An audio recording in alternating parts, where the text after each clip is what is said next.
Greetings ladies and gents, and welcome to today's Reddit Quickie video, taken from the HFY subreddit called Farmhand, written by NoddingCrow. The original will be linked down below, and as always I hope that you enjoy.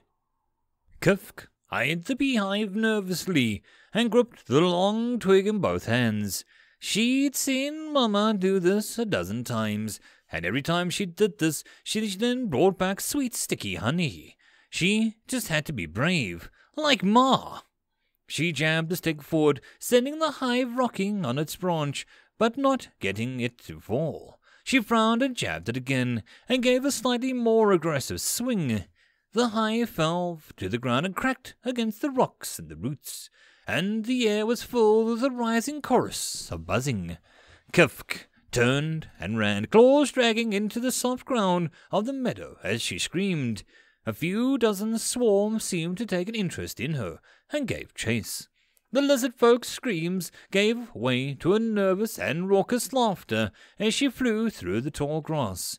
She couldn't explain it, but in running through the meadow, hearing the swarm fade in the distance behind her, feeling the wind whip past, she'd never felt more alive. It almost made her up for being hungry.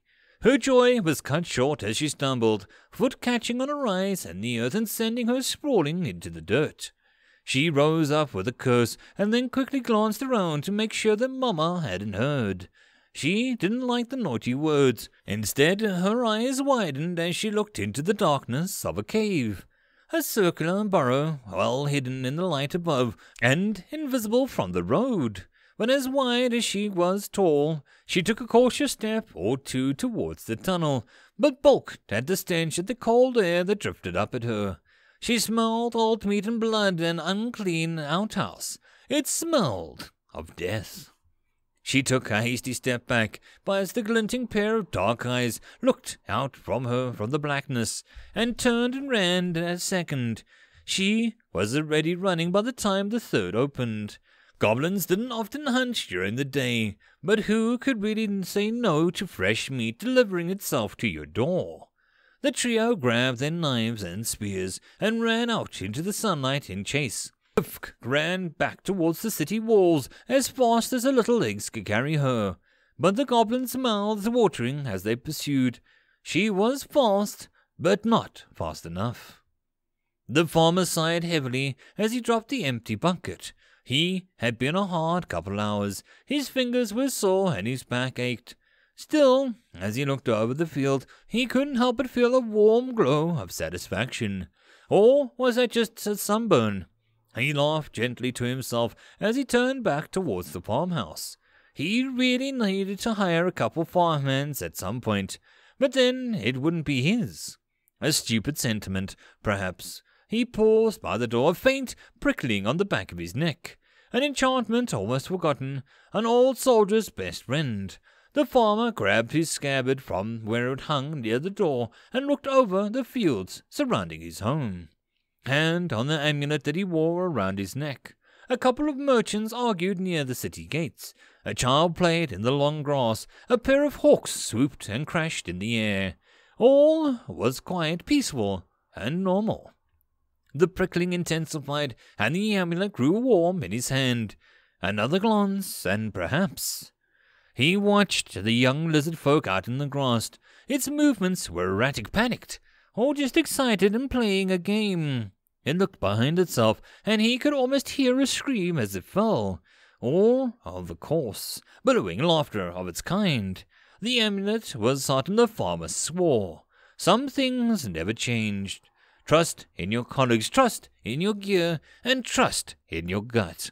He drew his sword and muttered a single word under his breath as he stepped forward. Quick step. Kufk's lungs were burning in exertion. The muscles in her legs shook. The wound on her right leg was profusely from the goblin's javelin had embedded itself. She tried desperately to shuffle backwards on her back, away from the leering faces of her killers.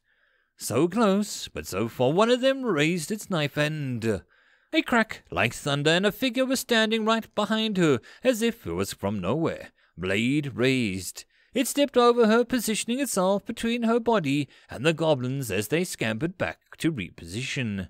The one who had his knife raised recovered first, leaping towards the newcomer with a deadly grace, his blade going straight for the man's neck. The swordsman moved faster, his blade singing through the air as it first knocked the dagger aside, and then sank itself into the goblin's neck. A white, sicky spray dislodged his sword and made Kifk shudder. But her guardian stood unfazed. The remaining two goblins spread themselves out, coming at him from either side with spears raised. He pointed at one and muttered a word that she couldn't hear. A blazing blue flame erupted from his fingertip and poured into the goblin's skull. He dropped lifeless as his final companion turned and fled.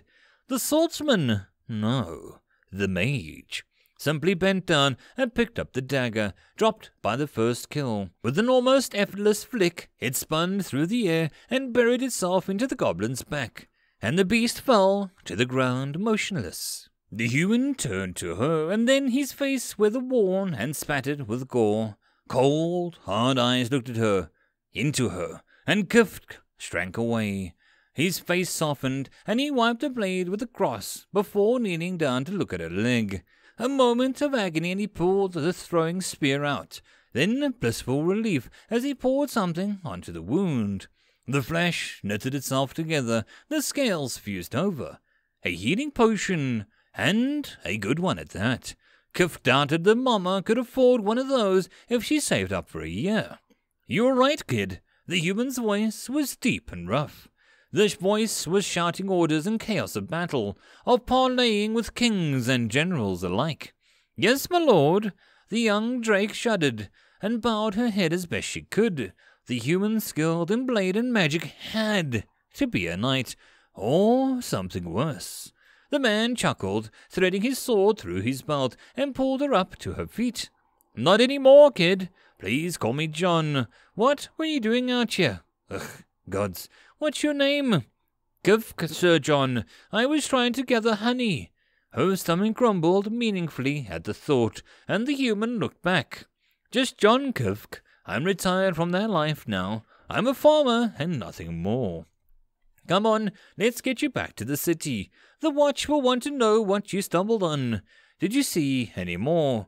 "No, my lord." "No, just the three." The pair walked in silence for a few minutes before she spoke up again. "Sir, John, thank you." "Ha! Think nothing of it." The farmer coughed and gave her a tired-looking wink over his shoulder. "Just doing what I can, what anyone should. Though, well, I hope you'll be more careful in the future. Might not always be around to save you. You got a craft, kid?" "No, sir."